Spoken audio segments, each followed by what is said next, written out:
It goes without saying that 2020 was a year like no other, and we're happy to look to 2021 for more normalcy and hope.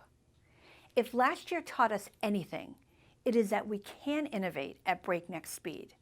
In fact, in 2021, we'll continue to change and adapt to both new business models and customer expectations.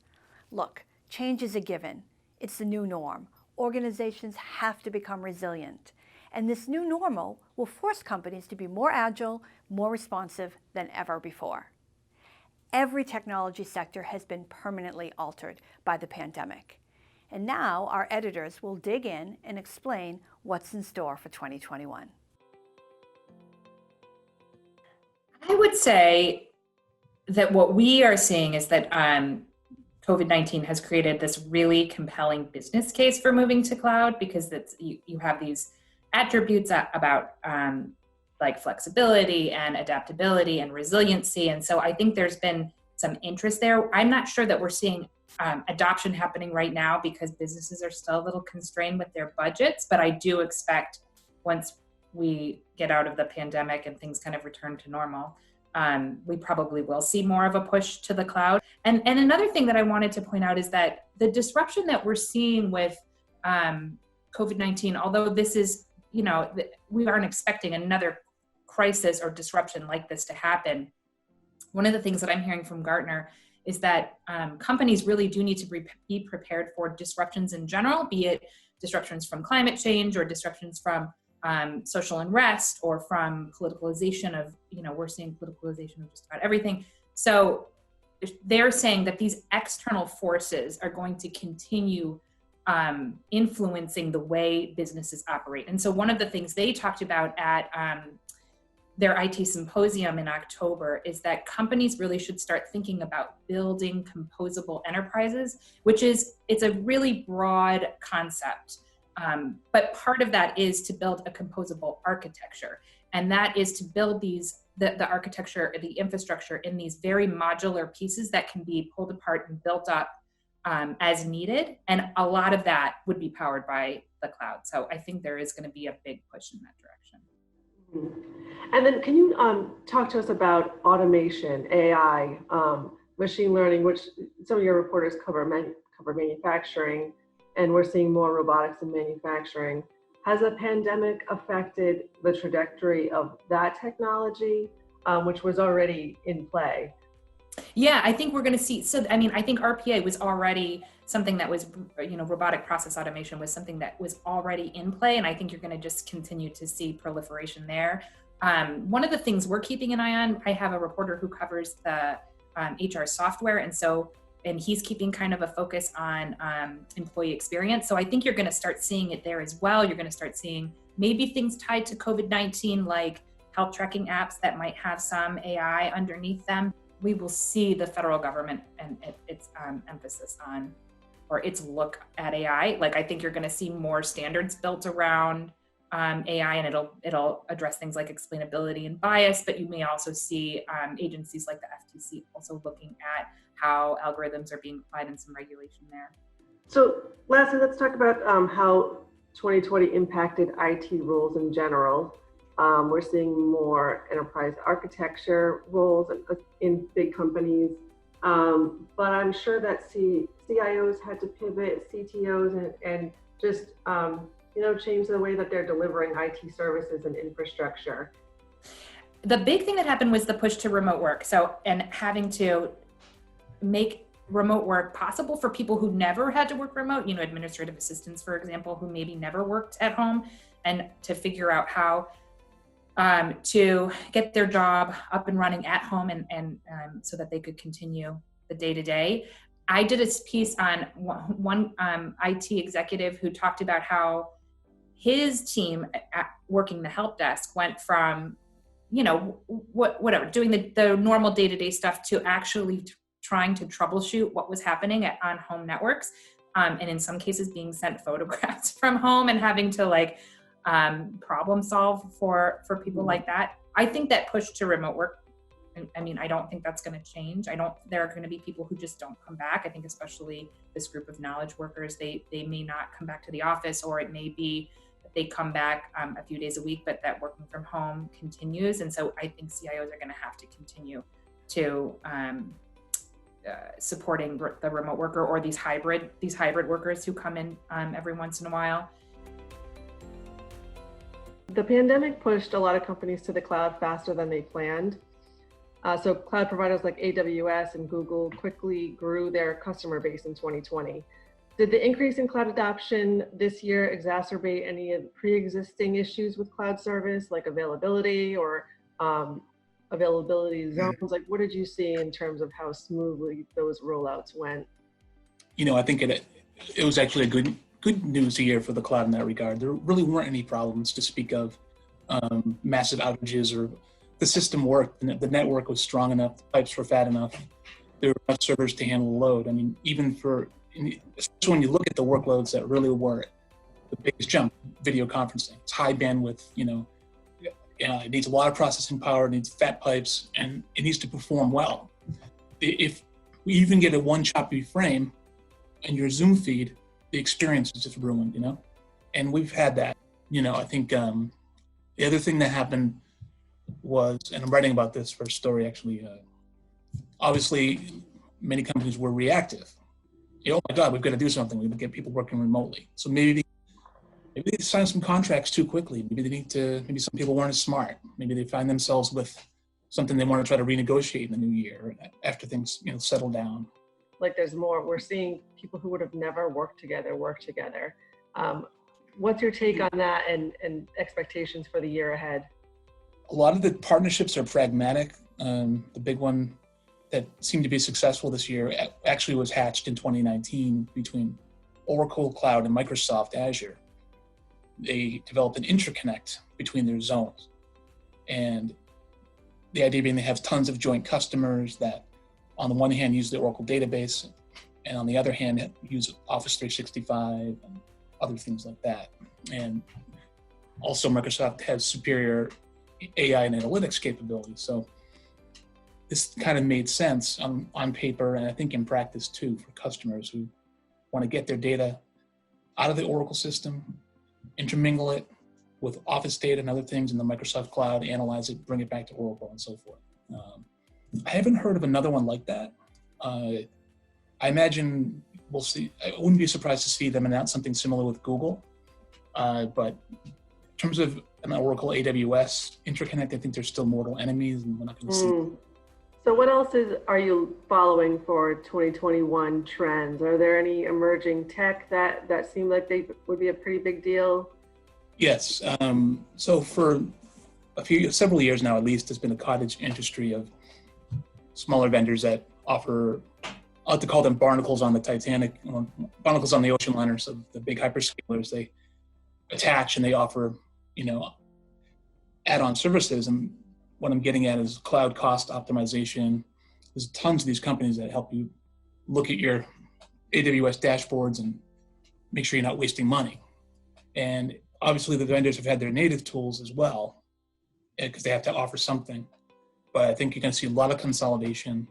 I think for the big hyperscalers, they see that business as something that is worth pursuing more seriously, because customers need it and they can make money off it. So I think you're going to see a lot more acquisitions in that area. And it'll be kind of a top of mind issue, I think, especially coming out of the pandemic when companies are trying to recover from all the pain they experienced. That'll be a hot area. You'll see that a lot.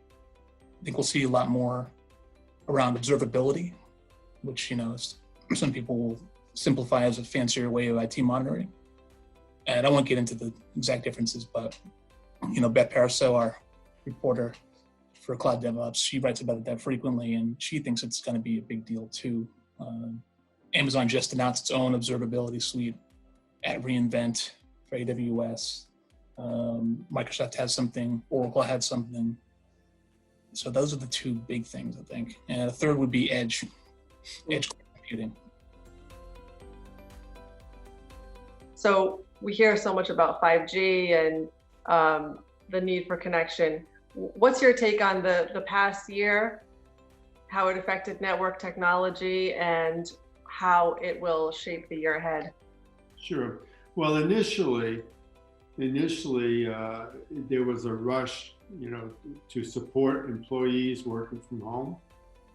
So companies, to a large extent, had to wing it. They had to search for and deploy temporary solutions like increase, VPN, virtual private network capacity. On the UC side, make sure their employees had the headsets they needed for conferencing. So one of the problems that they uncovered was the fact that most people have unreliable and insufficient home broadband to support applications such as cloud applications, video conferencing, IP phones. So this is a problem that companies will have to address. Now they can provide dedicated lines to these workers, or they could, and this would be rather expensive, is deploy an SD-WAN, software-defined WAN software at the home. But that tends to be expensive, so solutions they deploy will pretty much depend on what their strategy is, how important the worker is. I mean, a CEO may get more technology at their home than your average office worker. Other problems that were uncovered that will be addressed next year will include security and compliance. Right, you got to secure these people working the technology that people are using at home, and you got to make sure that it complies with regulations, corporate policies. So next year, I think we can expect an increase in the use of desktop as a service, workspace as a service, because that eliminates the need to store data locally. It can all be stored in the cloud. So right. I think we'll see more of that. Also, the use of gateways. That people will dial into, cloud-based security gateways, so the network access control is handled in the cloud. So I think we'll see more of those technologies in use next year. What can you say about edge networking and cloud-based networking? We've heard about that. Sure. Well, if you're talking edge computing, which is really what we're talking about. I mean, much of that will be a part of 5G. Now, we don't expect business 5G to be available next year. Those services are still probably a couple of years away, according to a lot of analyst firms. However, we will see a building out of the infrastructure for 5G, and that's where the edge comes in. The carriers are going to build. It's all about getting these 5G services that they want to provide to businesses. It's all going to be built on software, and it's about getting this software closer to the for performance reasons, so you can provide higher performance in these services. And that's where edge computing comes in. They're going to build the infrastructure at the edge of their networks, bringing it closer to the customers. A lot of it will be cloud-based infrastructure. And then what can you tell us about the next phase of unified communications and all the work from home technology that companies spun up really quickly this year to help people work from home? Right. What's coming next for that? Sure. I mean, vendors right now are in the process of consolidating their services, and you're looking at video conferencing, audio calling, messaging. All of that's being consolidated into one user interface, if you will. I mean, you have Microsoft Teams, you have Zoom, Cisco WebEx. They're all heading to the same place, right? And that's so you can provide it's about simplicity, right, on the part of the end user, right? So people working from home, it'll be easier for them to use these tools if they only have to launch one software and get everything they need. Right. And that's what companies want too. You'll also see unified communications as a service will grow next year to support these home workers. This is where you have your telephony, your video, your audio conferencing, messaging, all handled in the cloud, right? And is it necessary if we can access these services over the cloud from any device? Why would we need a dedicated device for that? Correct. The products are expensive, and then it's not clear how they would they'd be better than a laptop, or significantly better than a laptop. But nevertheless, vendors are building the hardware, and they feel that it may be a market, if not a general market, maybe a niche. All right, so Don, you've been covering the CX space all year in this crazy pandemic year. How has this year changed the face of CX and the technology that you've been covering? Yeah, well, definitely customer service and e-commerce made it into the spotlight. I mean, obviously marketing, sales are also very important, but customer service was huge because contact centers, many of them who didn't allow remote work, or they did in sort of an emergency capacity, became all remote all at once. And so companies had to get technologies to support that, and also redo workflows and like HR policies to make that happen. So it'll be interesting to see how these are made permanent when everybody comes back to work, because being able to work at home for a contact center is definitely a competitive differentiator for many of these companies. E-commerce was through the roof, right? Yeah, so, you're getting 60, 70% daily increases, and some other sectors had even crazier numbers. And this day they call Little Black Friday, which is the Labor Day Monday, or Memorial Day Monday rather, just blew away Black Fridays in the past. How did tech companies change their offerings to accommodate all of the e-commerce and the need for the contact center workers to be at home and respond to more influx of calls? Well, certainly on the contact center side, giving agents access to the 20 applications they have to log in at their desk, that was the big thing. And so figuring out how to provision access was probably the number one thing. And then, of course, making sure everybody had the equipment at home and the bandwidth to do their job. On the e-commerce side, it seems like if companies were set up to do e-commerce before, they were in good shape because, clouds scale to whatever the demand is. Retailers, though, had to set up buy online, pick up in store, curbside delivery. Many retailers and restaurants and other businesses just weren't set up for that. So the technology trick became, how do we make them set up quickly and easily without having to have a 3-month ramp up and experimentation period? They needed it now. And there were so many customer data platform stories this year. How did the pandemic play into that? And what are we going to see in the year ahead in terms of CDP? Well, the overarching reality show plotline here is that digital transformation was happening before, and companies realized they needed customer data platforms to sort of manage all the customer data coming in from service, from marketing, from e-commerce.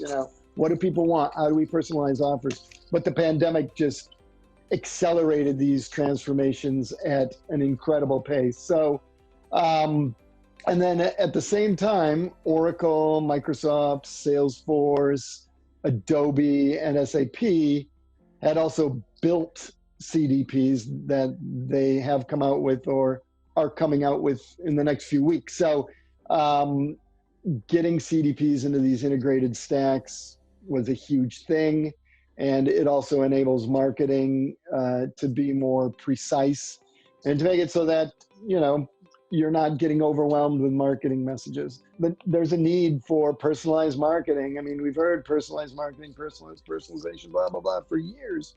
But when live events are canceled and digital marketing is the only way to fill your sales funnel, the personalization becomes a much higher priority.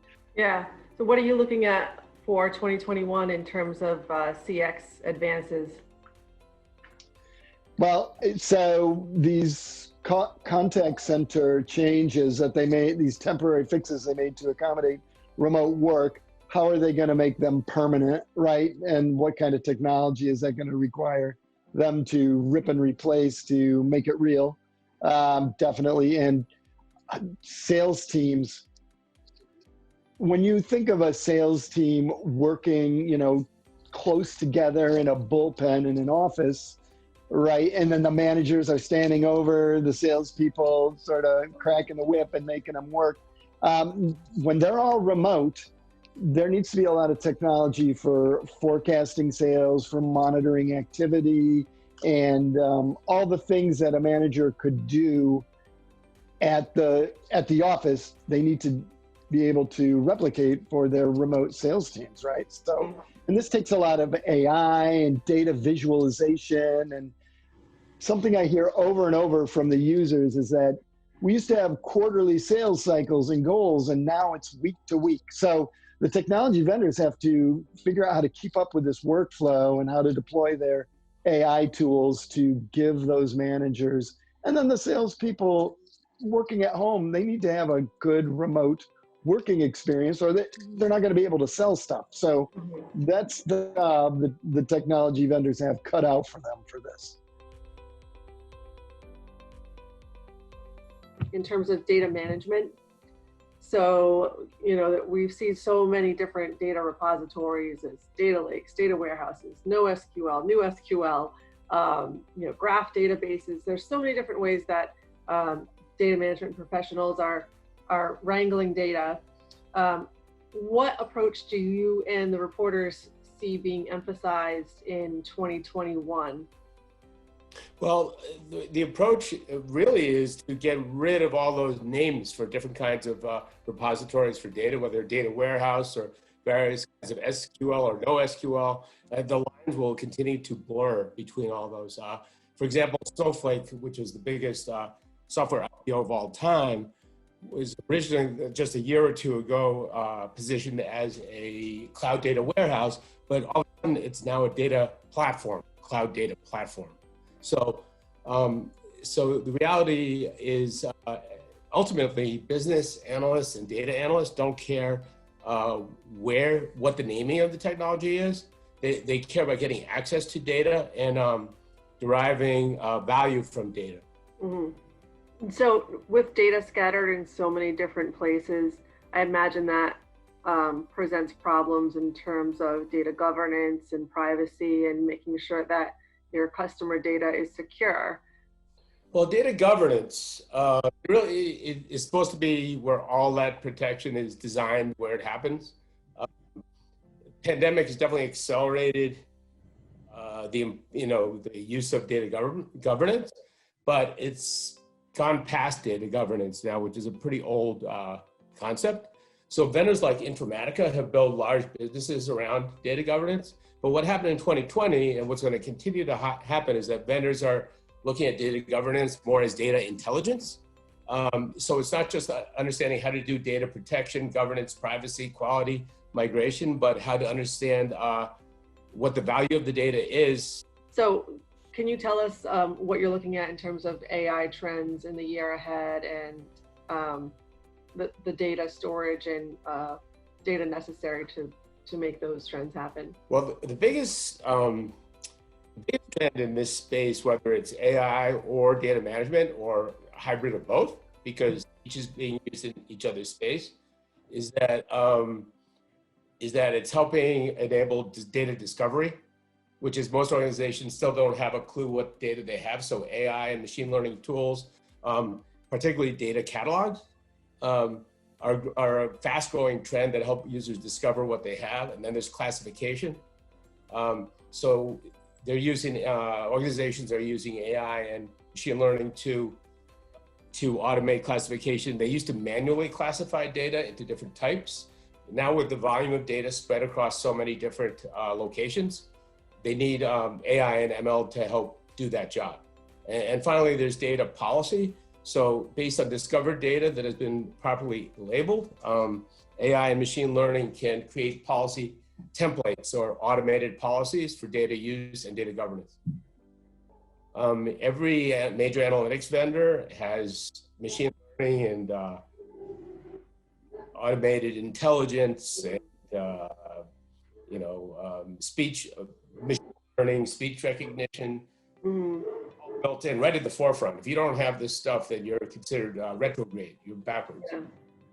AI being built into everything, machine learning, natural language processing are now becoming table stakes for analytics in 2021. They are, and it's gone way beyond the pretty visualizations from Click. It's a lot more like business user friendly. You don't have to call the analytics specialist or the data engineer. You can do this stuff at your desk.